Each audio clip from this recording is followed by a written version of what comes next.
नमस्कार दोस्तों, आप सभी का स्वागत है इन्फिनिटी मैथ और रीजनिंग क्लासेस में।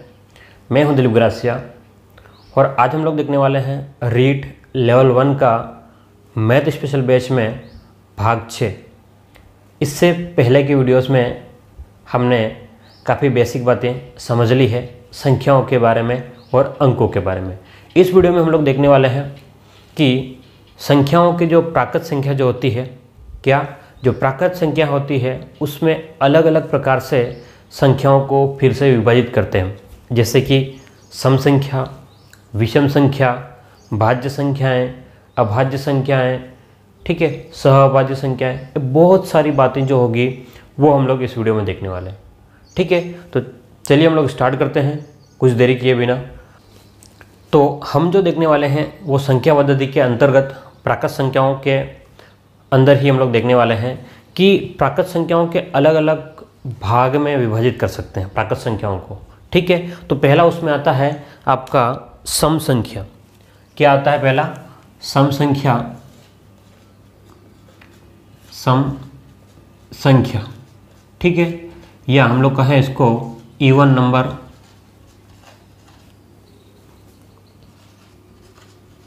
सम संख्या या इवन नंबर। तो आपको बचपन में बताया गया होगा कि सम संख्या क्या होता है। मैं भी वही बताने वाला हूँ, कुछ नया नहीं बताने वाला हूँ, लेकिन अब थोड़ा सा हम लोग इसको एग्जाम्पल के थ्रू अपने दिमाग में उसको उतारेंगे कि भाई आखिर में सम संख्या किस प्रकार से होती है। तो सबसे मेन बात ये होता है, जैसे कि मान लो मैं 1, 2, 3, 4, 5, 6, 7, 8 और 9 और एक 0 अंक लिखता हूँ। तो इसमें सम संख्या क्या है, सुनना ध्यान से। तो कहने का मतलब ये है कि 1, 2, 4, 6, 8 और 0, ये जो है वो क्या है? सम संख्या है। कौन कौन सी? 2, 4, 6, 8 और 0, ठीक है। तो बात ये है कि क्या सिर्फ यही सम संख्या है या कुछ और भी हो सकती है। तो अगर आपसे कह दिया भाई कि भाई 2118 क्या सम संख्या है या विषम संख्या है, या फिर आपसे कहते 2315 क्या ये सम संख्या या विषम संख्या, तो आप लोग पता कैसे करेंगे? तो उसके लिए हमको क्या करना होगा, ध्यान से देखिएगा। उसके लिए मेन जो नियम जो है वो क्या है? अगर आपको सम संख्या यानी कि इवन नंबर पता करना हो तो सबसे मेन बात होती है कि जिस संख्या में 2 का पूरा भाग जाता हो। क्या कह रहा हूँ मैं? जिस संख्या में 2 का पूरा भाग जाता हो। तो आप लोग पहला पॉइंट लिख लें कि 2 का पूरा भाग जाता हो, ठीक है। पूरा का मतलब क्या है? 2 का पूरा भाग जाता हो, इसका मतलब क्या है कि आपके भाग देने पर पॉइंट वाली संख्या नहीं आनी चाहिए। भाग देने पर क्या नहीं होना चाहिए? पॉइंट वाली संख्या नहीं होनी चाहिए। यानी कि कहने का मतलब ये है, जैसे कि मान लो कि मेरे पास में 22 है ना, कितना है? 22। तो मैं देखूंगा कि ये क्या ये सम संख्या है या विषम संख्या है। तो मैं यहाँ पर 2 का भाग लगा के देखूंगा। तो 2 यहाँ पर 2 एकम 2, कितना बच गया? इसमें से जाएगा 0। ऊपर से मैं कितना लिखूंगा? 2, फिर 2 के बारे से 2 एकम 2 और माइनस करूँगा कितना? 0। तो 2 का पूरा भाग गया और यहाँ पर जो शेष जो है, शेष कितना है? 0। अगर शेष 0 बचता है तो इसका मतलब क्या हुआ? आपके पास में 22 जो है वो सम संख्या है। अगर आपसे फिर पूछता है कि बहुत बड़ी संख्या दे दी, 2118 मान लो, इस टाइप से दे दी, फिर आप देखोगे कि यह सम संख्या है या विषम संख्या है। तो एक तरीका ये है कि क्या है कि 2 का भाग दे करके देखो, है ना। लेकिन और बड़ी संख्या हो गई तो आपको भाग देने में प्रॉब्लम होगी। बात समझ रहे हो? तो फिर क्या होगा कि भाई पूरी संख्या में भाग कैसे दें, पूरी संख्या में भाग कैसे दें। उसके लिए मैं एक बात बता रहा हूँ, आपको क्या ध्यान रखना है कि जिन संख्याओं के अंत में, क्या कह रहा हूं मैं, कि जिन संख्याओं के अंत में क्या आ जाए, ध्यान से देखिए, क्या कि संख्याओं के अंत में, संख्याओं के अंत में, अगर संख्याओं के अंत में आपके पास में 2, 4, 6, 8 और 0 क्या आता हो? 2, 4, 6, 8 और 0, या 0 को पहले लिख लो, ठीक है, आता हो, तो इसका मतलब क्या है? तो सम संख्या होगी। सीधी सी बात है, सम संख्या होगी। क्या आप इस बात को समझ पा रहे हो मैं क्या कह रहा हूँ कि जहाँ पर संख्याओं के एंड में क्या हो, 2 हो, 4 हो, 6, 8 और 0 हो, तो उसको हम लोग क्या कह देंगे, सम संख्या, बिना भाग लगाए। आपको भाग लगाने की जरूरत नहीं है। जैसे कि यहाँ पर हमने 22 में देखा तो एंड में क्या है, 2 है, तो क्या है, सम संख्या। तो हम लोग इसको एग्जाम्पल के रूप में लिख सकते हैं। एग्जाम्पल क्या हो सकता है हमारा, ध्यान से देखिए। एग्जाम्पल को 2-4 एग्जाम्पल लिख लेते हैं। तो जैसे कि 5328, तो एंड में कितना है, 8, और जिसके एंड में 8 हो उसको हम लोग क्या कहेंगे, सम संख्या। अगर आपसे कहता है कि 1 2 3 4 5 6, तो इसके एंड में क्या है, 6 है, ठीक है। और अगर हम लोग एग्जाम्पल देखें कि 9 3 4 2 1 और 0, मान लो इस टाइप से है, तो आपके पास में क्या है, इसके एंड में 0 है। तो ये जो जिसके अंत में, जिसके या जिन संख्याओं के अंत में 2 4 6 8 या 0 हो, तो वो सभी संख्याएं क्या कहलाएगी, सम संख्या। बात समझ में आ रही है। आपको 2 कहा है 2 का भाग, लेकिन आपको 2 का भाग लगा के देखने की ज़रूरत नहीं। डायरेक्ट आप लोग देख करके, नहीं तो फिर 2 का भाग लगाओगे इसमें तो टाइम लगेगा, इसमें भाग लगाओगे तो टाइम लगेगा, ठीक है। तो बात समझ में आ गई। चलिए अब हमारे पास में सेकंड जो आता है वो क्या है, विषम संख्या। क्या है, विषम संख्या।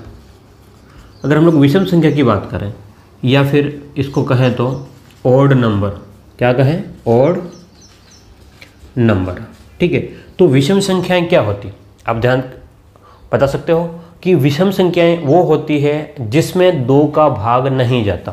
पहली बात क्या, कि 2 का पूरा भाग ना जाए, पूरा भाग नहीं जाए, ठीक है। लेकिन हम इसमें नहीं जाएंगे, उलझेंगे नहीं कि 2 का भाग जा रहा है कि नहीं जा रहा। आप लोग एक और बात इसमें ये है कि शेषफल 1 बचता हो, ठीक है। शेषफल अगर किसी का भाग देने पर 1 बचता हो तब भी हो सकता है, तो 2 का भाग देने पर। तो यहाँ पर सेकंड बात पे हम लोग जाएंगे कि संख्याओं के अंत में क्या हो, संख्या के अंत, संख्या का अंत अंक क्या होना चाहिए, अंक अगर मान लो आपके पास में 1 3 5 7 और 9 है, तो क्या होगी, संख्या विषम होगी, ठीक है, विषम संख्या होगी। बस आपको ये बात ध्यान रखनी, क्या ध्यान रखनी है कि भाई जिस संख्या के एंड में, जिस भी संख्या के एंड में 1 3 5 7 9 आता है, तो उसको हम लोग डायरेक्टली देख करके, किसी भी संख्या को देख करके कहेंगे, क्या कहेंगे, भाई ये विषम संख्या है। देखो एग्जाम्पल देखो ध्यान से। जैसे कि आपको एग्जाम्पल देते हैं कि आपको दे दिया भाई कि 3 2 5 4 6 2 1, मान लो ये संख्या, तो क्या है, इसके एंड में कितना है, 3 है, इसके अंत में कितना है, 3 है, और जिसके अंत में 3 हो उसको क्या कहेंगे हम लोग, विषम संख्या कहेंगे। क्या कहेंगे, विषम संख्या कहेंगे। अगर मान लो जैसे कि आपके पास में 9 2 1 5 8 9, मान लो इस टाइप से, ये क्या है, अपने आप में एक विषम संख्या है। ध्यान से देखिएगा, क्या ये अपने आप में एक विषम संख्या है। तो आपको सम संख्या और विषम संख्याओं के बारे में पता चल चुका होगा। आप लोग इसको नोट डाउन करें, सम संख्या क्या है और विषम संख्या क्या है, ठीक है। और आगे हम लोग अगर देखते हैं तो अगर हम लोग सम संख्याओं और विषम संख्याओं को जोड़ते हैं, क्या कहते हैं, अगर हम लोग सम संख्याओं और विषम संख्याओं को जोड़ते हैं तो उसके ऊपर एक नियम काम करता है। ध्यान से देखिएगा, इसको मैं हटाता हूँ कि अगर मान लो कि सम संख्याओं को जोड़ें तो क्या होगा, और विषम संख्याओं को जोड़ते हैं तब क्या होगा, आप उसको नोट में लिख लें। एक नोट लिख करके क्या करें, उसको लिखें। चलिए, तो एक नोट में आप लोग लिखें, नोट करके कि सम संख्याओं का योग, क्या, सम संख्याओं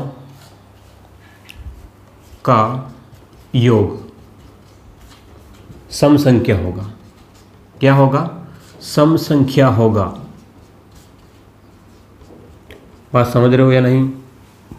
मतलब ये कि हम लोग अगर सम संख्याओं को जोड़ते हैं तो उनका टोटल जो आएगा वो भी क्या, एक सम संख्या ही प्राप्त होगी। जैसे देखिएगा ध्यान से कि अगर मान लो हम लोग कहते हैं कि 4 3 2 5 6, और अगर इसमें हमको जोड़ना हो, क्या जोड़ना हो कि मान लो 2 ही जोड़ना हो, ठीक है, कुछ ज़्यादा हम लोग उसमें उलझते नहीं। तो ये आपके पास में कितना, 43,256 में अगर आपको 2 जोड़ना है तो ध्यान से देखना, जिसके एंड में, या इसको 12 कर लेते हैं, ठीक है, जिसके एंड में 6 और 2 है, यानी कि दोनों संख्याएं क्या है, आपकी सम संख्या है। और अगर इनको जोड़ेंगे, सम संख्याओं को जोड़ते हैं तो भी क्या होगा, सम संख्या ही प्राप्त होगी। तो जैसे ही हमने इसको जोड़ा तो हमारे पास में कितना हो जाएगा, 8, 6 और 4, 3, 2।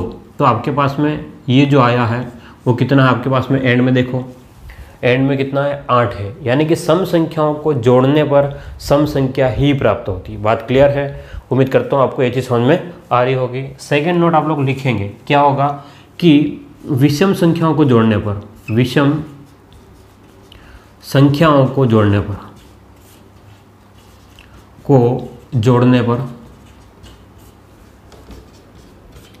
पर भी सम संख्या प्राप्त होती है।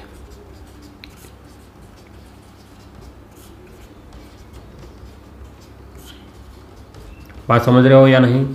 अगर हम लोग विषम संख्याओं को जोड़ते हैं ना, तब भी हमारे पास में क्या आता है, सम संख्या। ये सबसे इंपॉर्टेंट पॉइंट है, आप लोग इसको स्टार लगा देना, क्योंकि ये एग्जाम में आने जैसा है। या एग्जाम में आपसे पूछ सकता है डायरेक्टली कि दो विषम संख्याओं को जोड़ने पर प्राप्त होगा सम संख्या, विषम संख्या, कोई नहीं या इनमें से कुछ नहीं, ऐसा कुछ आपको ऑप्शन दे सकता है।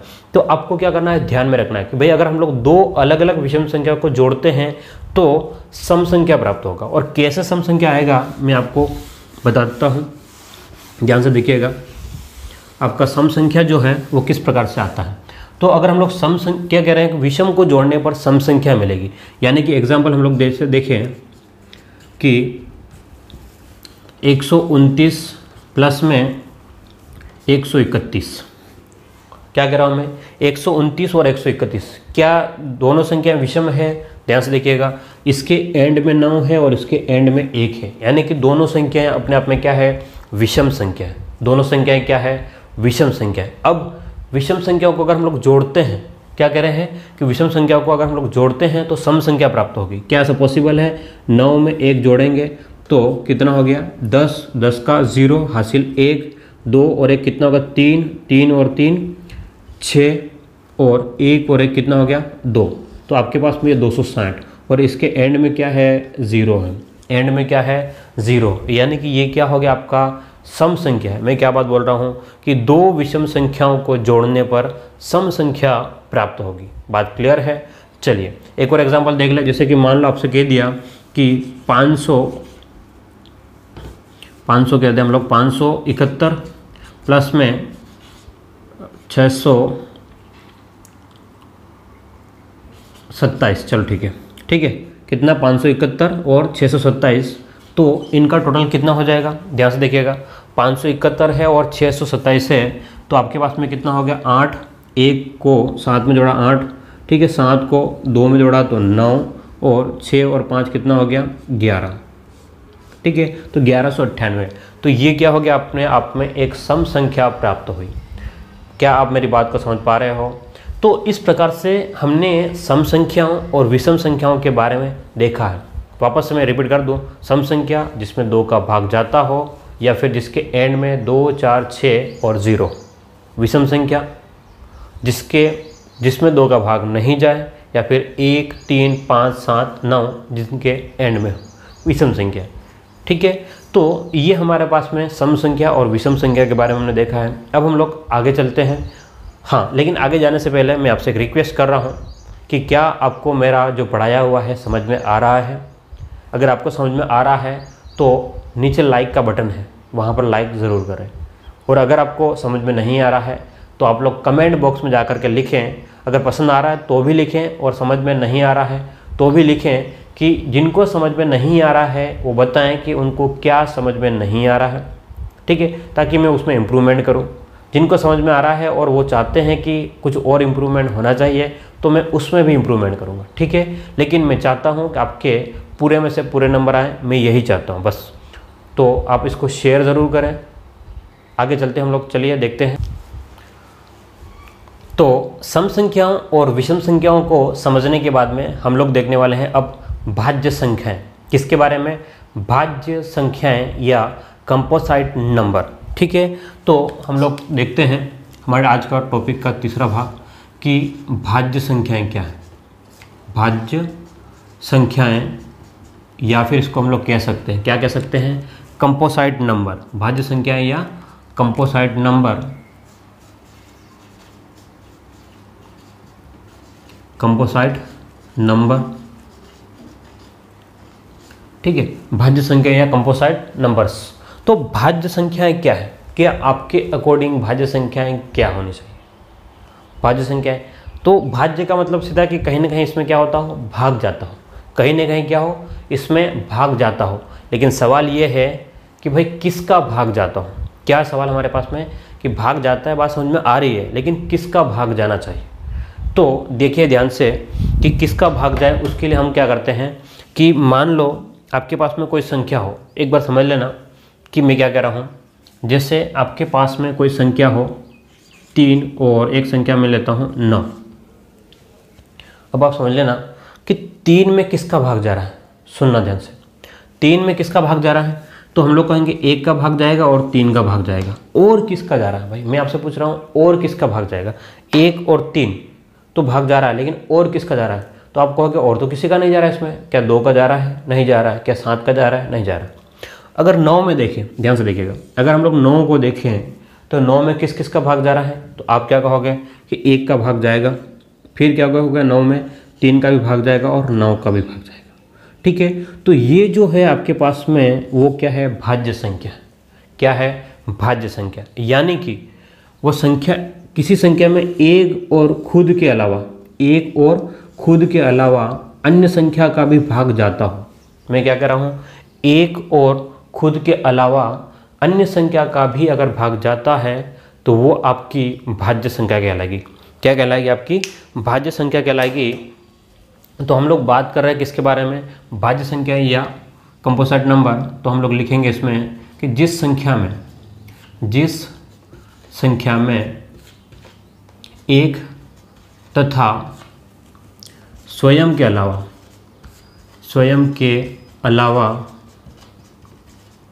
अन्य संख्या का भी भाग जाता हो, अन्य संख्या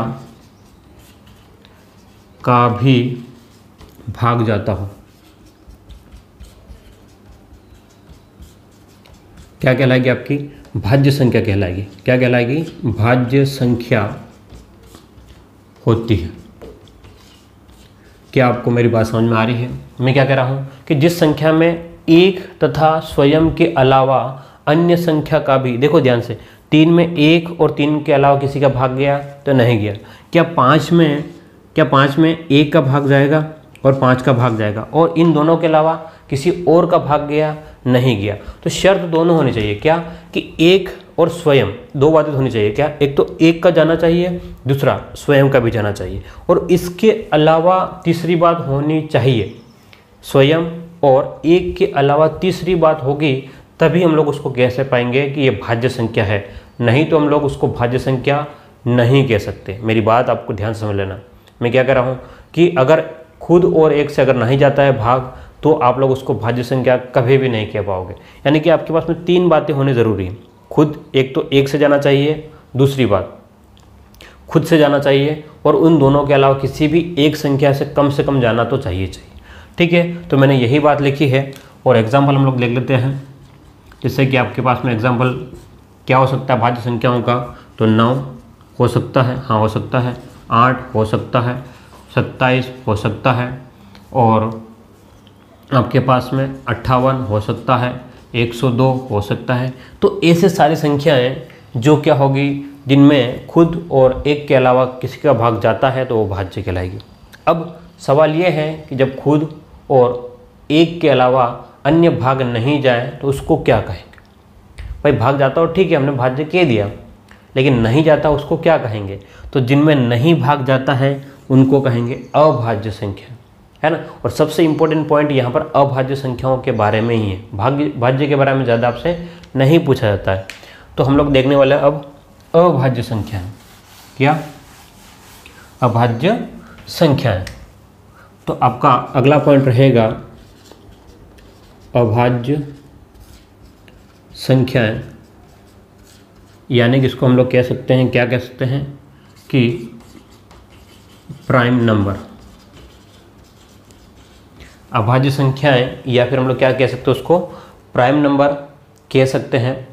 तो प्राइम नंबर या फिर एक और नाम हो सकता है इसका रूढ़ संख्या, रूढ़ संख्या। ठीक है, नाम को थोड़ा सा ध्यान में रखें। अब मैंने क्या बात बोली थी भाई कि जिसमें एक और स्वयं का भाग के अलावा अन्य संख्या का भाग जाता हो तो वो क्या है, भाज्य है। तो हम लोग इसमें कहेंगे कि स्वयं और एक के अलावा किसी भी संख्या का भाग नहीं जाए। क्या कि स्वयं, ये हम लोग इसको लिखेंगे एक तथा स्वयं के अलावा, स्वयं के अलावा किसी भी संख्या का, किसी अन्य संख्या का भाग नहीं जाता। तो ये क्या कहलाएगी, आपकी अभाज्य संख्या या प्राइम नंबर कहलाएगा। क्या मेरी बात को आप समझ पा रहे हैं? तो हमने यहाँ तक एक बात देखी, क्या है कि भाज्य संख्या क्या है और अभाज्य। लेकिन खास बात ये है कि आपका सबसे ज़्यादा इम्पोर्टेंट टॉपिक जो है वो अभाज्य संख्या है। क्या है, अभाज्य संख्या है। इसके ऊपर बहुत सारे प्रश्न डायरेक्टली पूछे जाते हैं। मैं क्या कह रहा हूँ, इसके ऊपर जो प्रश्न पूछे जाते हैं वो बिल्कुल डायरेक्ट पूछे जाते हैं। तो क्या क्या प्रश्न आते हैं वो उनके बारे में हम लोग बात करते हैं।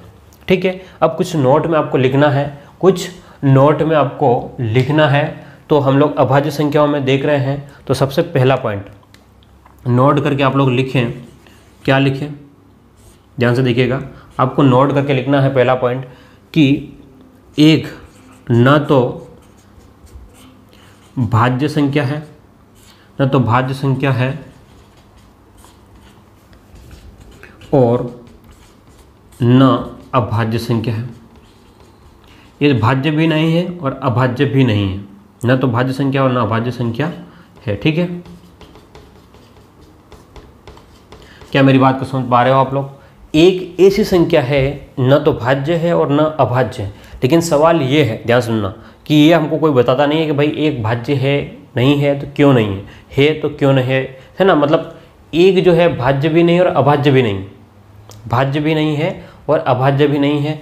तो हमारे पास में सवाल ये कि भाई क्यों नहीं। मैं क्या कह रहा हूँ कि भाज्य या अभाज्य क्यों नहीं है। तो मैंने एक बात बोली थी, क्या बात बोली, ध्यान समझिएगा, कि मैंने एक बोला था कि भाज्य में ये कहा था कि एक तथा स्वयं के अलावा क्या होना चाहिए, अन्य संख्या का भी भाग जाना चाहिए। क्या बात बोल रहा हूँ मैं, एक और स्वयं के अलावा अन्य संख्या का भी भाग जाना चाहिए। तो क्या एक में, ध्यान से देखें, क्या एक में एक का मैंने ध्यान, अगर मान लो एक में मैं खुद का भाग देता हूँ तो एक बार गया और कितना हो गया, 0 हो गया। अगर मैंने भाग लगा दिया, या तो एक का भाग जाना चाहिए या फिर स्वयं का। तो मैंने एक का एक में भाग लगाया तो एक का भाग चला गया, या तो इसको एक मान लो या फिर क्या मान लो, इसको स्वयं मान लो। यानी कि एक ही कंडीशन पूरी हो रही। क्या हो रहा है, एक ही कंडीशन या एक ही शर्त पूरी हो रही। हमारे यहाँ का क्या था कि 2 शर्तें होनी चाहिए। 2 क्या, एक से भी जाना चाहिए, स्वयं से भी जाना चाहिए और किसी और संख्या से भी जाना चाहिए। तो यहाँ पर क्या, सिर्फ एक से जा रहा है ना, कोई और संख्या से तो भाग जाने का सवाल ही नहीं है। तो इसलिए क्या है, ये भाज्य नहीं। इसलिए क्या है, ये भाज्य नहीं, क्योंकि किसी और संख्या से तो भाग जा ही नहीं रहा है ना। यानी कि एक में 5 का, 2 का, 7 का किसी का भाग नहीं जा रहा। अगली बात, सेकेंड बात, हम लोग भाज्य की बात कर चुके, अब कर रहे हैं अभाज्य की बात। भाई अभाज्य क्यों नहीं है, तो अभाज्य के लिए क्या होना चाहिए, अभाज्य संख्या के लिए ये होना चाहिए एक तथा स्वयं के अलावा, एक और स्वयं के अलावा।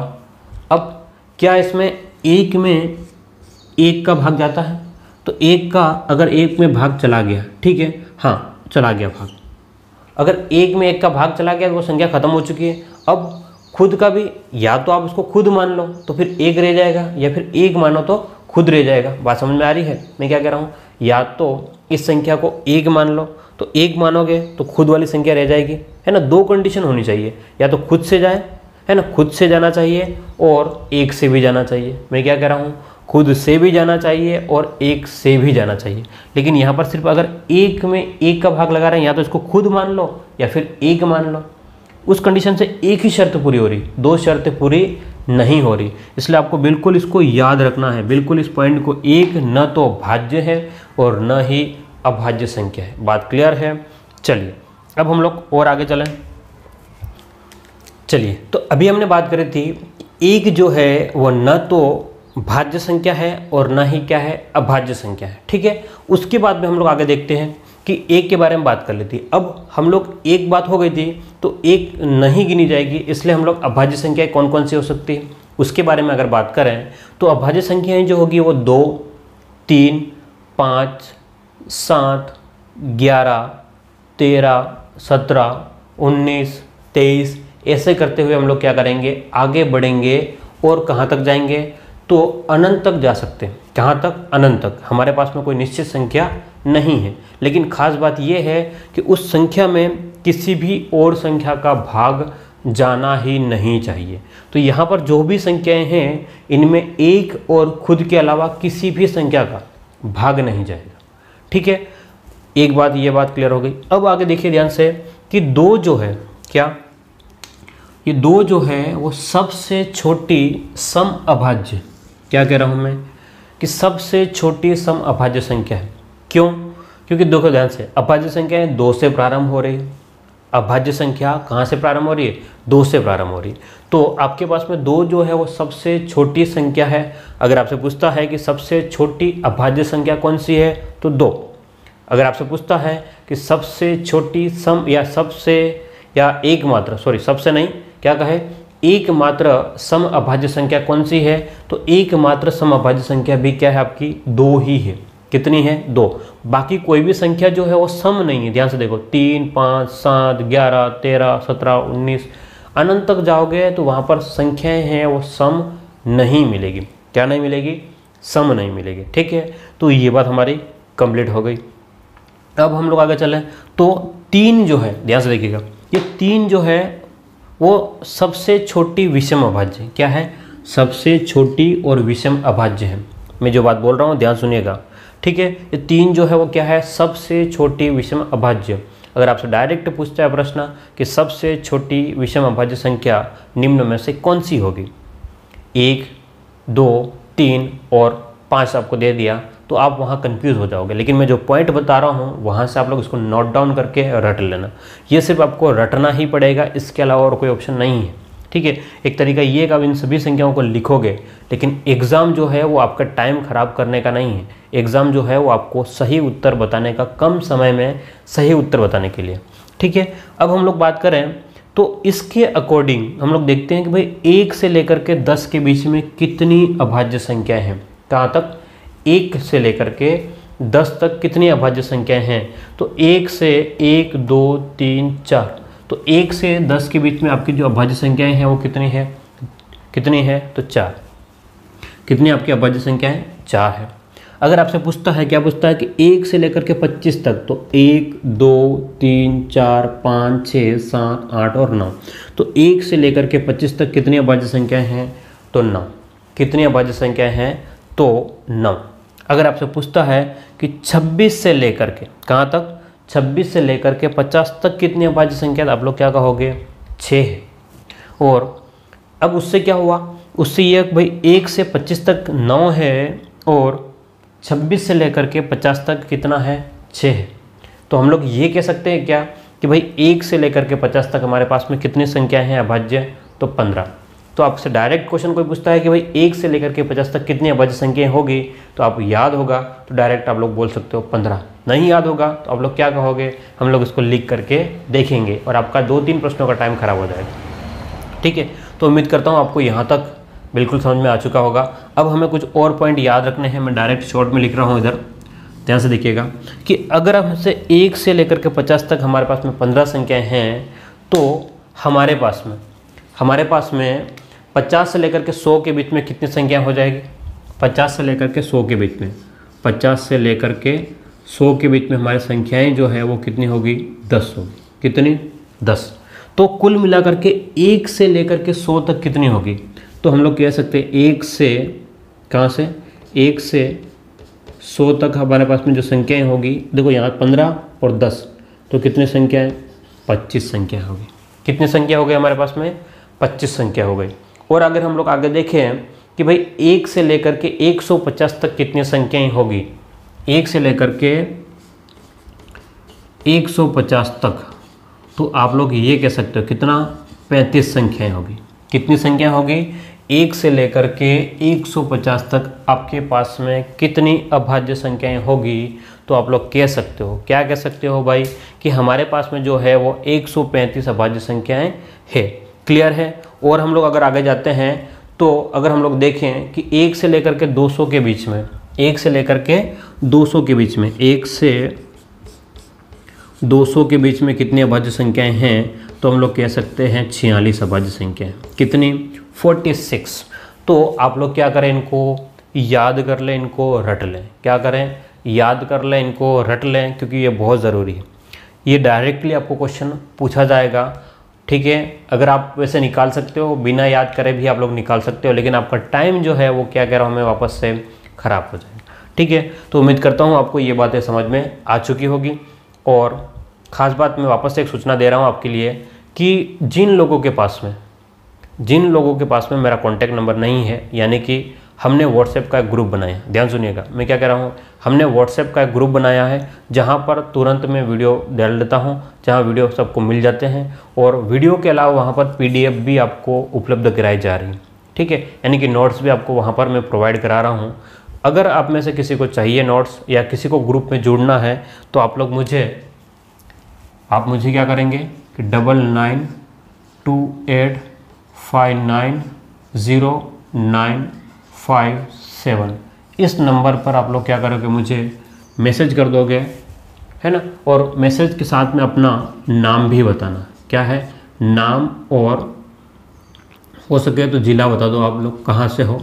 ठीक है, या अपना एड्रेस दो भी, ठीक है, ज़िला या गांव जो आप डाल सकते हो बता सकते हो। यहाँ पर ध्यान से मैं क्या कह रहा हूँ कि जो लोग ग्रुप में नहीं जुड़े और जिसको जुड़ना है, ठीक है, किसी के लिए फोर्सफुली नहीं है, अगर आप लोग ग्रुप में नहीं जुड़ना चाहते हो, आपको मैसेज करना है अपने नाम के साथ में, ताकि मैं आपको ज़िले वाइज, मैं क्यों ज़िले के नाम कह रहा हूँ, क्योंकि अलग अलग ज़िलों के ग्रुप बने हुए हैं। मैं वापस से कह रहा हूँ, मेरे पास में अलग अलग ज़िलों के ग्रुप है, मतलब बहुत सारे अपने राजस्थान के अदर डिस्ट्रिक्ट भी ऐड है। तो फालतू में आप लोग दूसरे ज़िलों के ग्रुप में नहीं ऐड हो, इसलिए क्या करो, सबसे बेहतर है कि आप लोग मुझे अपना डिस्ट्रिक्ट का नाम बता देंगे, तो मैं आपको उस डिस्ट्रिक्ट के साथ में ऐड कर दूंगा। ठीक है, ताकि कभी हमको मिलना रहा या कभी कुछ ऐसा करना पड़ा, क्लास लगानी पड़ी, ठीक है, हम लोग अगर अरेंज कर सकते हैं, ऑफलाइन क्लास कभी अरेंज करनी पड़ी 1-2 दिन की वर्कशॉप, तो हम लोग डायरेक्टली आपसे कॉन्टैक्ट करके आपकी क्लास ले सकते हैं। ठीक है, तो उसके हिसाब से भी, और आपको PDF नोट्स सबको अलग अलग डिस्ट्रिक्ट वाइज आपको मिल जाएगा जो भी।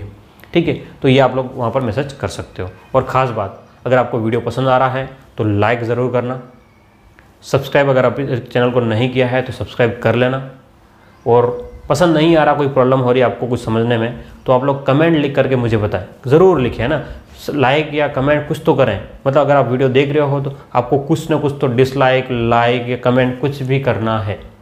ठीक है, और डिसलाइक जो कर रहे हैं उनको तो लिखना है, उनके लिए लिखना कंपलसरी है कि भाई डिसलाइक क्यों कर रहे हो। ठीक है, ताकि मैं उसमें इम्प्रूवमेंट करूँ। चलिए हम लोग आगे चलें।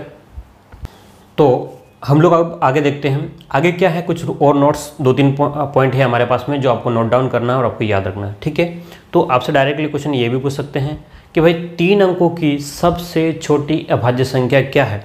तो आपको ये पता होना चाहिए कि भाई 3 अंकों की सबसे छोटी अभाज्य संख्या जो है वो क्या है, 101 है। अब 3 अंकों वाली संख्याएं होती कौन सी, ये आप थोड़ा सा समझ लेना। जैसे कि मान लो 99 जो है वो कितने अंक है, यहाँ पर 2 अंक है, ये पहला अंक है और ये दूसरा अंक है। 99 से आगे जब 100 पे जाते हैं, 100 पे कितने अंक है, 1, 2 और 3।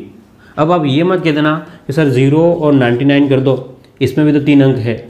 ठीक है, इसमें भी कितना अंक है, 3 अंक है, लेकिन ये सबसे पहले अगर किसी भी संख्या से पहले 0 आता है उसको नहीं गिना जाता, बाद में गिना जाएगा, लेकिन पहले जो है वो नहीं गिना जाएगा। तो यहाँ पर कितने अंक है आपके पास में, 3 है। ठीक है, तो 3 अंक है, लेकिन क्या ये अभाज्य संख्या है या नहीं, क्या ये अभाज्य संख्या है कि नहीं है, तो ये तो नहीं है वैसे 2 अंकों की, लेकिन 3 अंकों की ये भी नहीं है, क्योंकि 100 में 2 का भाग जा रहा है, 5 का भी जा रहा है, ठीक है, 10 का भी जा रहा है, बहुत सारी संख्याओं का जा रहा है।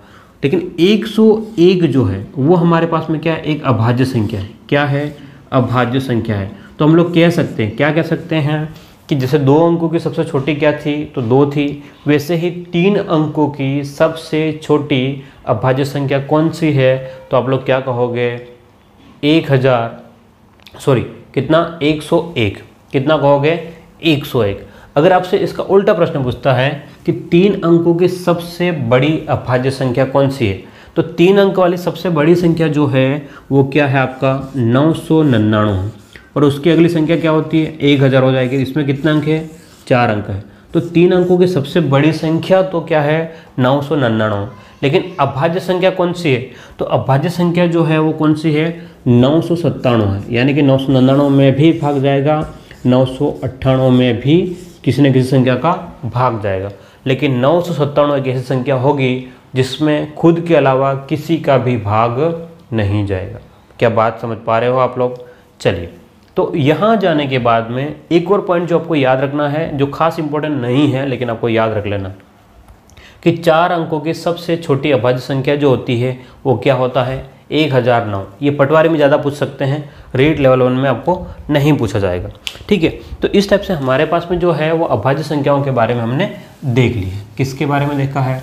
अभाज्य संख्याओं के बारे में देखा। अब हम लोग देखते हैं आगे सह अभाज्य संख्याएं कौन सी। क्या आप समझ पा रहे हो मैं क्या कह रहा हूँ?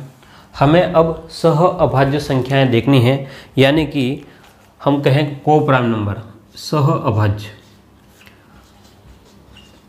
सह अभाज्य, या फिर हम लोग इसको कह सकते हैं को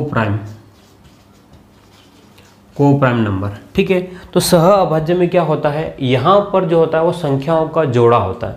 कोई भी दो संख्याओं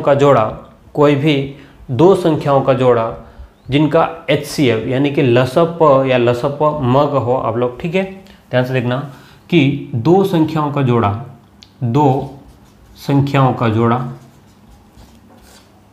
क्या कह रहा हूं मैं, दो संख्याओं का जोड़ा जिनका HCF का मतलब होता है आपका म स व या म स व एक हो। ठीक है, टेंशन लेने की ज़रूरत नहीं है। जिनको म स व नहीं आता है मैं आपको बता दूंगा। ठीक है, जिनको म स व नहीं आता है मैं उनको सिखा दूंगा। आपको डरने की ज़रूरत नहीं है, बिल्कुल पैनिक होने की ज़रूरत नहीं कि भाई म स व नहीं आता अब क्या करें। मैं आपको एग्जाम्पल बता रहा हूँ, अभी समझ में आ जाएगा। ठीक है, यानी कि आपस में दोनों में किसी का भाग नहीं जाना चाहिए। म स व एक होने का मतलब है उन दोनों संख्याओं का आपस में कुछ भी भाग नहीं जाना चाहिए।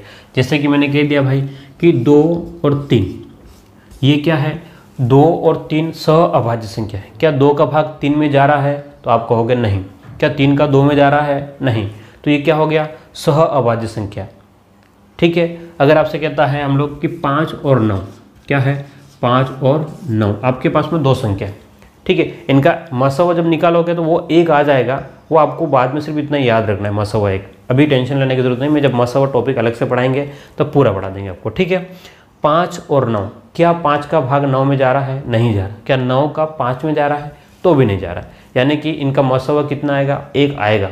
ठीक है, वैसे म स व हम लोग निकालते कैसे हैं? तो 5 और 9, एक ऐसा पहाड़ा बताओ कि जिसमें 5, जिसका 5 में भी भाग जा रहा है और 9 में भी भाग, तो 1 का।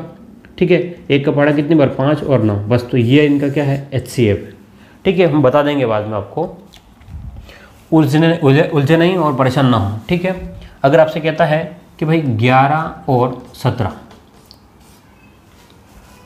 11 और 17, क्या इनका म स व? हाँ, तो 11 का भाग 17 में नहीं जाएगा, 17 का 11 में भी नहीं जाएगा। ठीक है, यानी कि कुछ भी कॉमन नहीं आएगा। हम लोग कह सकते हैं भाई कि 4 और 7। ठीक है, अब ध्यान से देखना, यहाँ पर ये एक सम संख्या है, ये क्या है एक सम संख्या भी है। ज़रूरी नहीं कि यहाँ पर अभाज्य संख्या हो, ज़रूरी नहीं है कि वो अभाज्य संख्या हो, लेकिन क्या है इनका आपस में भाग नहीं जाना चाहिए, है ना। संख्याएं कोई भी हो चलेगा, संख्याएं कोई भी हो, मैं क्या कह रहा हूँ ध्यान से देखना कि संख्याएं कोई भी हो चलेगा, लेकिन आपस में इनमें भाग नहीं जाना चाहिए। तो 4 का भाग न तो 7 में जाता है और 7 का न 4 में जाता है, तो क्या हो गया ये सअभाज्य संख्या है। बात क्लियर हो रही है? ठीक है, तो हम लोग और आगे चलें तो हम लोग कह सकते हैं, क्या कह सकते हैं, कोई बड़ी संख्या ले लो, 23 और 4 ले लो। ठीक है, तब भी क्या है ना 23 का भाग 4 में जा रहा है और 4 का 23 में भी नहीं जा रहा पूरा भाग। ठीक है, तो ये क्या संख्या आपकी सह अभाज्य संख्या है। तो ये हमारा था अभाज्य संख्याओं के बारे में, जो हमने सीखा है वो कंप्लीट होता है। किसके बारे में? अभाज्य संख्याओं के बारे में। अब जो आपका अगला टॉपिक जो है वो क्या है? गणितीय संक्रियाएं। क्या है? गणितीय संक्रियाएं। आप सभी जानते होंगे संक्रियाओं के बारे में, और मैं आपसे यही उम्मीद कर रहा हूँ आप लोग जानते होंगे। ठीक है, अब कितने लोग नहीं जानते हैं वो मुझे कमेंट बॉक्स में लिख करके बता दें कि भाई कितने लोगों को गणितीय संक्रियाओं के बारे में नहीं है। एक बार कमेंट मारो यार, है ना, थोड़ा कमेंट में लिखो आपको पता है गणितीय संक्रिया। मैं क्या शब्द कह रहा हूँ, आपके सिलेबस में लिखा हुआ है गणितीय संक्रिया। क्या आपको गणितीय संक्रिया के बारे में पता है? अगर पता है तो यस लिखिए, नहीं पता है तो नो लिखिए। कहाँ लिखना है आपको? कमेंट बॉक्स में लिखिए, ताकि मुझे तो पता चले ना कितने लोगों को ध्यान था पहले से, कितने लोगों का। तो बस वीडियो को पॉज करो और फटाफट लिखो। क्या करना है, वीडियो को पॉज करके लिखना है, पता है तो यस, नहीं पता है तो नो। ठीक है, ध्यान से देखिएगा। अब देखते हैं हम लोग गणितीय संक्रिया। क्या? गणितीय संक्रिया, या हम लोग अंग्रेजी में कहें इसको तो मैथमेटिकल ऑपरेशन। क्या कहें? Mathematical operation. अब गणित में जो है ऑपरेशन का क्या शब्द मतलब आ गया भाई? अगर आपके पास साइंस होती या फिर आप लोग बायो में होते हैं या फिर हॉस्पिटल में होते हैं तो ऑपरेशन का मतलब एक ही मतलब है, क्या? चीर फाड़ करना। क्या करना? किसी को काटना, चीरना, जोड़ना, ये सब क्या है? ऑपरेशन ही तो है। तो हमारे गणित में भी ऑपरेशन करने के लिए कुछ चीज़ें हैं। हमारे गणित में भी ऑपरेशन करने के लिए कुछ चीज़ें हैं। क्या है? जैसे कि किसी को जोड़ना है, अगर किसी को हमको जोड़ना है तो हम लोग क्या क्या करते हैं? प्लस का निशान यूज़ करते हैं। किसी को फाड़ना है ना, किसी को चीरना है, कम करना है तो माइनस का, किसी को बहुत ज़्यादा बढ़ा देना है तो गुणे का, और किसी को भगाना है, ठीक है, तो भाग का। जो भी इस टाइप से हम लोग ऑपरेशन करें तो ये आपकी जो संक्रिया है, संक्रिया का मतलब क्या है? जोड़ बाकी गुणा भाग करना। क्या करना है? तो आपका टॉपिक जो है वो मैथमेटिकल ऑपरेशन यानी कि गणितीय संक्रिया, जोड़ बाकी गुणा भाग। और ध्यान सुनिएगा, इस टॉपिक के ऊपर आपके 2011 में भी क्वेश्चन आ चुका है और 2013 में भी आ चुका है। कहाँ पर? 11 में भी आ चुका है और 13 में भी आ चुका है। तो आप लोग इसको लापरवाही से ना लें। ठीक है, तो सबसे पहले हम लोग इसमें देखो, गणितीय संक्रिया एक सिंप्लीफिकेशन में लंबा टॉपिक है, ठीक है, लेकिन हम लोग सबसे पहले जोड़ बाकी गुणा भाग सीखेंगे। हाँ, मैं सच कह रहा हूँ, मैं आपको क्या सिखाने वाला हूँ? जोड़ सिखाने वाला हूँ, बाकी और गुणा और भाग, लेकिन थोड़ा तरीका अलग रहेगा। क्या है? थोड़ा तरीका अलग। आपने पहले जिस तरीके से सीखा है वो अलग, अब जो है वो थोड़ा सा अलग रहेगा। ठीक है, देखिए ध्यान से, सीखने में मज़ा आएगा। ठीक है, अगर आप लोग ये सोचते हैं कि नहीं हमने पहले जो तरीके से सीखा है उस तरीके से ही करेंगे, तो मैं कह रहा हूँ आपको उस तरीके से हो जाएगा, लेकिन आपका टाइम जो है वो क्या होगा? ज़्यादा लगेगा। लेकिन मैं आपको जिस तरीके से बताऊँगा आपका टाइम कम लगेगा। क्या होगा? टाइम कम लगेगा, बस आपको थोड़ी सी प्रैक्टिस करनी पड़ेगी। चलिए, तो हम लोग अब देखते हैं सबसे पहले जोड़ के बारे में। किसके बारे में? जोड़ यानी कि एडिशन।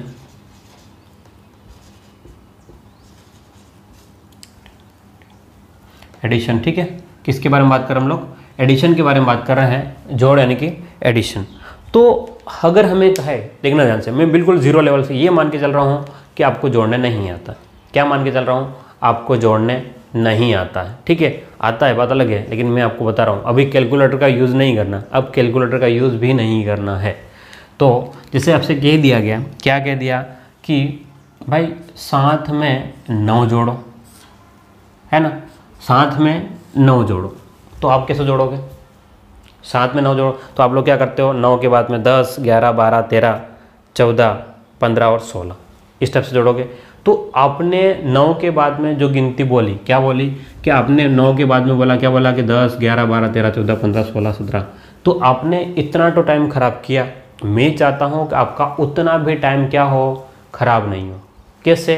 ध्यान से देखो कि 7 में आपको 9 जोड़ना है, क्या करना है? या 9 में 7 जोड़ना है। तो अब देखिए भाई, ये 10 के आसपास है, या तो संख्या आधार जो है वो क्या हो जाए? आधार 10 हो जाए, 100 हो जाए या 1000 हो जाए, आपका काम आसान हो जाएगा। बनाएंगे हम लोग, क्या बनाएंगे? इसके आसपास की, ताकि वो जीरो वाली संख्या को बना लेंगे। तो इस 9 में मैं क्या जोड़ूं कि 10 हो जाए? ध्यान समझना, इस 9 में मैं क्या जोड़ूं? तो इससे अगर मैं 1 ले लेता हूं, अगर इससे 1 ले लेता हूं तो ये कितना हो गया? 10, और 10 यहाँ से 1 चला गया तो कितना हो गया? डायरेक्टली 16। बात समझ में आ रही है? क्या किया मैंने? 9 में इससे 1 लिया तो 10 हो गया, और 10 दिख रहा है, 10 में 6 जोड़ो 16। तो आपको गिनती बोलने की ज़रूरत नहीं। मैं क्या कर रहा हूँ? आपको गिनती बिल्कुल भी बोलने की ज़रूरत नहीं पड़ेगी। यहाँ से 1 ले लो 10 हो गया, 10 और ये कितना, एक कम हो जाएगा इसमें से, तो कितना हो जाएगा ये 10 और ये 6 हो गया, तो कितना हो गया 16। एक और देखिए ध्यान से कि अगर आपसे कहे कि 7 और 8 इन दोनों को जोड़ना है, अब ध्यान से बड़ी संख्या कौन सी इनमें से, ये, ठीक है। अब 10 से कितना कम है, 2, हमें 2 की ज़रूरत है, तो हमने इससे 2 ले लिया, किससे, 2 इससे ले लिया, कितना हो गया 10, 2 इससे कम भी तो हो जाएगा भाई। आपसे अगर आपके पास में कितना है 7 रुपये, आपसे 7 रुपये है, मैंने 2 रुपये ले लिए, तो आपके पास में कितने हो गए 5, तो ये कितना हो गया 5 और ये कितना 10, 5 और 10 15। बात समझ में आ रही है, आपको गिनती नहीं बोलनी। अब ये तो बिल्कुल अटपट लगेगा, छोटा है अभी, अब थोड़ी और बड़ी संख्या पे जाते हैं। जैसे आपको कह दिया कि 53 और 57, ठीक है। पेन नहीं छूना है आपको, पेन से नहीं करना है, ठीक है, ओरली करना है, पेन नहीं यूज़ करना है, बिना पेन के आपको करना है। ध्यान से सुनिएगा मैं क्या बात बोल रहा हूँ, कि आपको पेन बिल्कुल भी यूज़ नहीं करना है, बिना पेन के करना है। तो कैसे करोगे, देखो ध्यान से। अब हमारे पास में ये यहाँ संख्या होती है, उसका क्या मतलब है, ध्यान से देखना मैं क्या बता रहा हूँ कि 53 का मतलब क्या है, 50 प्लस में 3 स्थानीय मान में हमने सीखा था, और इस 57 का मतलब क्या है, 50 प्लस में 7। आपको पेन यूज़ नहीं करना, मैं बिल्कुल शॉर्टकट में बता रहा हूँ अभी, और बिना पेन के आप लोग जोड़ करना सीख जाओगे, ठीक है। तो ध्यान से देखना कि भाई 53 का मतलब 50 और 3 है, और 57 का मतलब 50 और 7 है। इसका ये मतलब हुआ कि भाई मैं इस वाली संख्या को डायरेक्टली जोड़ सकता हूँ, 5 और 5, 5 और 5 कितना हो गया 10।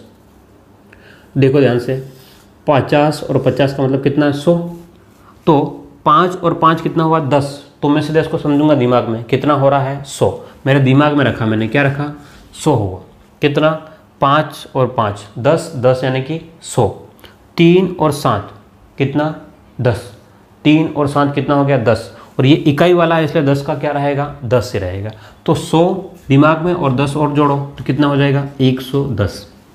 क्या आपको बात समझ में आ रही है? थोड़ा सा अटपटा लगेगा, मैं वापस से कह रहा हूँ, थोड़ा सा पहली बार में अटपटा लग सकता है, लेकिन समझ में आ जाएगा। चलिए एक और देखें, क्वेश्चन देखना ध्यान से कि मान लो आपको कह दिया भाई कि 27 प्लस में 38 कह दिया, क्या कह दिया 27 और 38, तो ध्यान से देखो 3 और 2 डायरेक्ट जोड़ो, 3 और 2, 3 और 2 कितना हो गया 3 और 2 5, ध्यान से देखो 3 और 2 कितना हो गया 5, 5 का मतलब कितना होगा 50, क्यों, क्योंकि सेकंड वाली संख्या, 5 का मतलब कितना 50, तो दिमाग में रखो 50, कितना रखना दिमाग में 50, 3 और 2 5, 5 का मतलब 50, 50 और इन दोनों को जोड़ो 7 और 8, 7 और 8, मैंने पहले बताया था 7 और 8 को कितना हो जाएगा 15 हो जाएगा, 7 और 8 कितना हो जाएगा 15 हो जाएगा। तो पहले कितना आया था आपका, देखो दिमाग की प्रैक्टिस करनी पड़ेगी, पहले आपका कितना आया था 50 आया था, पहले आपका कितना आया था 50 और ये कितना आया 15, आपके दिमाग में गिनो 50 और 15 65, 50 और 15 कितना हो गया 65, ठीक है। अभी मैं आपको बहुत बड़ी बड़ी संख्या तक लेके जाऊंगा, मैं क्या कह रहा हूँ बहुत बड़ी बड़ी संख्या तक लेके जाऊंगा। एक और देखो ध्यान से, अगर आपसे कहता है कि 35 और 37 इन दोनों को जोड़ना, तो आप लोग क्या करोगे 3 और 3 कितना 6, 6 का मतलब 60, 3 और 3 6, 6 का मतलब कितना 60, और 5 और 7 12, 5 और 7 12 यानी कि 60 और 12 कितना 72, 60 और 12 कितना हो जाएगा 72। बात समझ में आ रही है? चलिए एक और देखो फटाफट, अगर हम लोग देखते हैं इसको कि 92 प्लस में 95, ठीक है, ये क्वेश्चन है। आपको यहाँ पर पेन वैन कुछ भी नहीं लेना है, बिना पेन के आपको सोल्व करने हैं, ठीक है। मैं प्रैक्टिस करा दूंगा आपको, क्वेश्चन हो जाएंगे आपसे। तो आपसे ये कह दिया कि कितना है भाई 92 और 95, तो अब आपको जोड़ना है। ये तो प्रॉब्लम वाली बात हो गई भाई 92 और 95, या तो एक तरीका ये है कि आप हासिल वाला करना ही नहीं। 9 और 9 कितना 18, 9 और 9 दूनी 18 कितना हो गया 18 हो गया, यानी कि 18 का मतलब 180, 18 का मतलब 180 और 5 और 2, 5 और 2 कितना हो गया 7, तो 180 और 7 187। क्या आप समझ पा रहे हो? ठीक है। एक और क्वेश्चन देखो, जैसे कि मान लो 95 प्लस में 83, 95 और 83 क्या करना आपको दिमाग में, 95 और 83 है, यानी कि देखो ध्यान से 9 और 8 17, 9 और 8 कितना हो गया 17, 17 का मतलब 170, 17 का मतलब 170 और 5 और 8, 5 और 3 कितना 8। देखो अब मेरे को ओरली ऑटोमेटिक शब्द निकल के आ रहे हैं, मैं कुछ भी नहीं कर रहा हूँ, मैं कुछ जोड़ ही नहीं रहा हूँ, मुझे संख्या दिखी और 8 बोला मैंने। 5 और 3 कितना होता है 8। तो आपको पता है भाई ये 170 और ये 8 तो 178। मैं यही कह रहा हूँ, आपको बिना पेन के हो जाएगा, बस आपको क्या करना है सुनो ध्यान से। और अगर नहीं हो रहा है तो मोबाइल में 2-3 गेम आते हैं, मोबाइल में क्या होता है फास्ट कैलकुलेशन के गेम आते हैं, डाउनलोड करें और जब भी आप फ्री हो उस टाइम पे फटाफट जोड़ बाकी गुणा भाग करें। मैं यही करता हूँ, ठीक है। तो इससे फटाफट हो रहे हैं। और मैं तो क्या है कि एक शौक है मेरे को कि बस गाड़ियों के नंबर वगैरह जो देखता हूँ है ना, कहीं के किसी के फ़ोन नंबर, गाड़ियों के नंबर, उनको टोटल करता रहता हूँ, उसमें देखता रहता हूँ भाई किसका भाग जा रहा है, इनको सबको मिलाएंगे तो फिर किसका भाग जाएगा, ये सब चीज़ें करता रहता हूँ, इसलिए थोड़ा सा फास्ट हो रहा है, ठीक है। अब क्वेश्चन को थोड़ा सा हम लोग लेवल बढ़ाते हैं। बढ़ाने का मतलब जैसे आपको कह दिया कि 27 प्लस में 29 प्लस में 35। अब देख लो, अब इनको जोड़ना है, कैसे जोड़ोगे तो आप लोग जोड़ोगे 3 और 2, 3 और 2 कितना हो गया 3 और 2 5, 5 और 2 7, और 7 का मतलब कितना होगा 70, 7 का मतलब 70, ठीक है। अब ध्यान से देखो 9 और 5 14, 9 और 5 14, 14 और आपके पास में ये हो गया, आपके पास में कितना 14 और 7 21, 9 और 5 14, 14 और 7 21, पहले कितना था 70, 70 और 21, 70 और 21 91।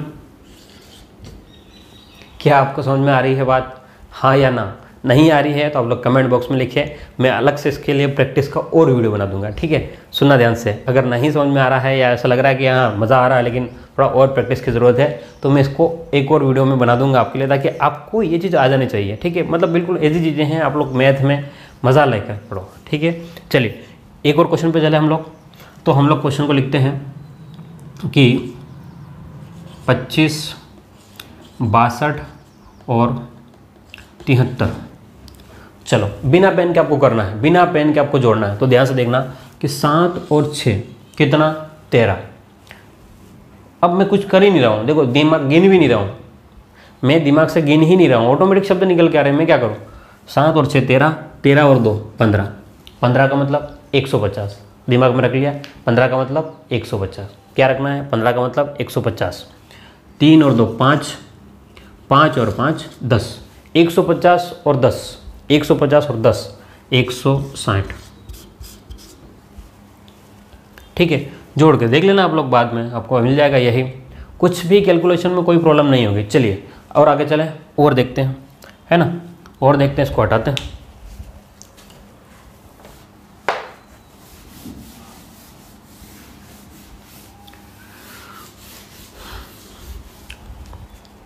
क्या आपको समझ में आ रही है मेरी बात? अगर आ रही हो तो लाइक भी कर दो यार, है ना, लाइक तो ठोको, ठीक है। चलो एक और देखते हैं हम लोग कि 32 52 और 63 प्लस में 81। अब लो है, अब इतना सारा कौन जोड़ेगा, इतना सारा कौन जोड़ेगा, हम जोड़ेंगे। देखिए ध्यान से 8 और 6, 8 और 6 14, 14 और 5, 14 और 5 19, 19 और 3, 19 और 3 22। बात समझ में आ रही है? कितना हो गया ये 22, दिमाग में रखो 22 का मतलब एक जीरो और ऐड करना है 220। 22 का मतलब कितना हो गया, दिमाग में रखना है 220, ये मैं लिख के बता रहा हूँ, है ना, दिमाग में फिक्स कर देना 220। अब क्या करोगे 1 और 3 कितना हो गया 4, 4 और 2 6, 6 और 2 8, तो इसमें 8 जोड़ोगे तो 228। खत्म क्वेश्चन, ठीक है। तो दिमाग में बस चलाते रहना है ना। अब मैं लाइनें भी नहीं करने वाला हूँ, अब मैं क्या कर रहा हूँ, अब मैं लाइन नहीं करने वाला हूँ, अब आपको डायरेक्टली करना है। ध्यान से देखिएगा, मैं संख्या लिख रहा हूँ, क्या लिखता हूँ कि 92 प्लस में 73 प्लस में 51 प्लस में 43 प्लस में 21। चलिए ये क्वेश्चन है आपके पास, इसको जोड़िए। अभी दो दो संख्याओं में हम लोग चल रहे हैं ना, ठीक है, फिर ज़्यादा नहीं कराऊंगा, फिर हम लोग और आगे चलेंगे। तो अगर आपको इसको जोड़ना हो तो क्या करोगे, 2 में 4 6, 6 और 5 11, 11 और 7 18, 18 और 9 27। रटा नहीं है मैंने, ठीक है ना, ऑटोमेटिक चल रहा है। तो आपके पास में कितना हो गया 27 का मतलब 270 हो गया। ठीक है, दिमाग में ये बिठा के रख लो। अब 2 2 और 3 5, 6 6 और 9 और 10 जोड़ लो, 280 आपका आंसर। ठीक है, कुछ भी हासिल वगैरह पड़ोसी को नहीं देना है, कुछ नहीं करना है, बस दिमाग में कैलकुलेशन करना है और हो जाएगा। बात समझ में आ रही है मेरी? ठीक है, तो ये हम लोग जोड़ है। आप लोग 3-3 अंकों का भी कर सकते हो, 4-4 अंकों का भी कर सकते हैं। तो यहाँ पर हमने जोड़ के बारे में देखा है। ठीक है, अभी हमारी जोड़ खत्म नहीं हुई है। ठीक है, तो अगर आपको मज़ा आ रहा है जोड़ करने में भी, क्योंकि देखो थोड़ा सा अलग लेकर के आया हूँ मैं आपके लिए, अगर आपको जोड़ करने में भी मज़ा आएगा तो गुणा में भी मज़ा आएगा और भाग में भी मज़ा आएगा। ठीक है, बिल्कुल मतलब अलग तरीके से मैं आपको बताऊँगा और आपको पेन भी उठाने की ज़रूरत नहीं पड़ेगी। लेकिन शर्त यही है कि आपको अपना दिमाग चलाने आना चाहिए। आपके पास दिमाग बहुत सारा है। ठीक है, अपने आप पे भरोसा रखिए और मेरे साथ में प्रैक्टिस करते रहिए। हाँ, सबसे ख़ास बात कि चैनल अगर आपको वीडियोस पसंद आ रहे हैं तो लाइक करें, शेयर करें और सब्सक्राइब ज़रूर करें। ठीक है, फिर मिलते हैं हम लोग अगले वीडियो में कुछ नई बातें लेकर के, कुछ आगे चलते हैं। Thank you.